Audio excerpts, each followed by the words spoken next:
A very blessed Eastertide to you. When I've been handed this reading over many years, it's often my temptation to go straight to Thomas. I think that's because in many ways I have some sense of empathy with him, that I think I sometimes see things easily from his perspective. And I do want to notice Thomas today, but that's not where I want to begin. What I want to notice is where the story itself begins. It begins with the disciples locked away, hiding in a house with fear of what might happen to them. And if you go back a year in our own lives, I guess they would look like perfect citizens to us. They were staying home, saving lives and protecting the NHS. I'm sure the authorities would be pleased with them. And there was that sense a year ago that fear marked us too. Not a fear of some religious or political power, but of a virus we couldn't see, but we could see the effects of.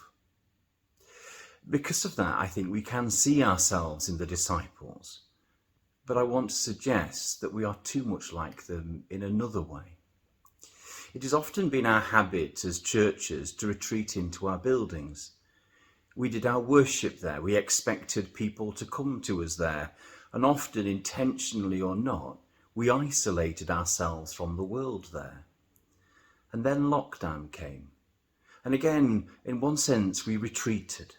Not into bricks and mortar, but into our closed Zoom sessions, our private Facebook feeds or similar. The risk of such hiding, however, we couched it. It was that which takes us from the public space. The public space where we're able to make a difference, and that leaves us in a place where we hide the best of what it is that God has done for us. When you look at the disciples, I wonder what you see. I guess we see reasonable fear. They had a lot to fear. Their rabbi and friend had been the victim of a government-sanctioned murder. But I wonder, is that the fear that keeps us hiding? Well, if it's not government-sanctioned fear that keeps us hiding, what is it? Is it a fear of public credibility because we've swallowed the pill that says our world of faith is nonsensical and make-believe? Or is it that we lack what the disciples would receive? The peace of Christ and the gift of the Spirit. The confidence that that gives to speak the truth of what God is doing in the world. I wonder if you'll notice with me at this point Thomas, who for some reason isn't there. Why, when the disciples are isolated and hiding, is Thomas absent?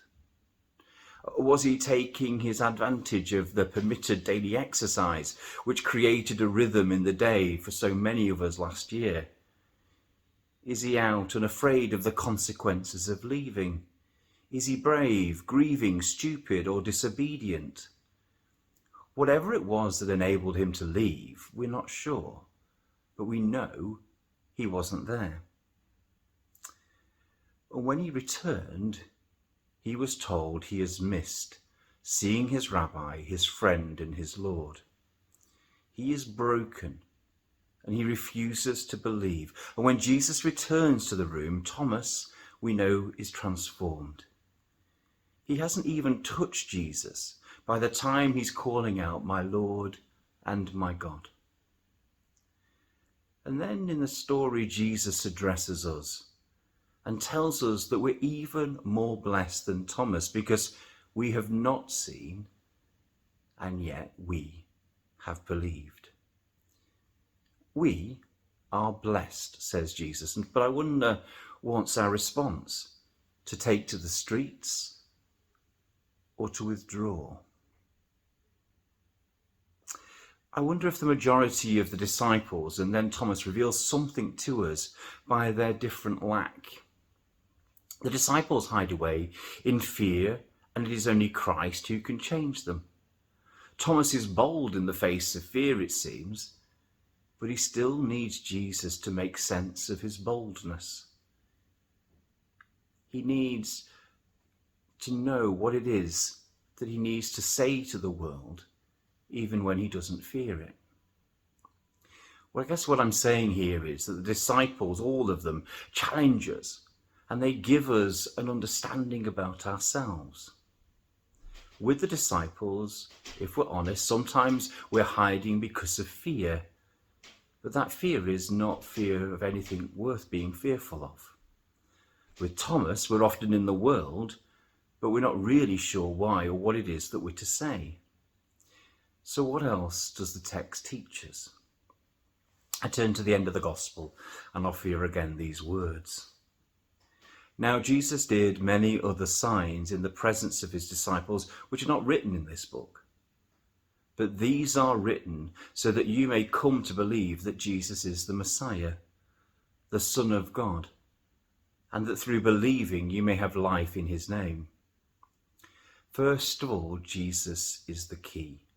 His resurrection was ludicrous then, and it's ludicrous now. So let us embrace that ludicrousness and be ludicrous lights in the world. Second, we need to live as those who tell the story of the good news of Jesus. If I was to say what I discover in God and Jesus, it would be very simple. It is love. Big, wonderful, unbounded, ridiculous, expansive, costly, dynamic love. Love that will not be destroyed, overcome or marginalized by ridicule. That is what I learn from the many signs that I discover in the life and teaching and ways of Jesus. And that by doing that, we become blessed. We're blessed because we believe those things, even though we did not see them. Now, how are we to be those who are not hiding in fear, but living lives where love has conquered all fear? That is the wonderful question. In a few weeks, we will revisit this story again, as it's told in the celebrations of Pentecost at the beginning of the book of Acts. On that day, there's a significant retelling of this story. And in it, the disciples burst out after receiving the Spirit. They burst out to be signs of love of all that God has done in Jesus. This Pentecost, we are inviting the whole district, every single person, to be a sign of real love, to be a gift of real love, to be real love to their neighbour, their community, and to the world. What if we were blessed like the disciples and out in the world like Thomas, and in doing so we did the smallest or most magnificent thing to be real love out there and not hidden in here?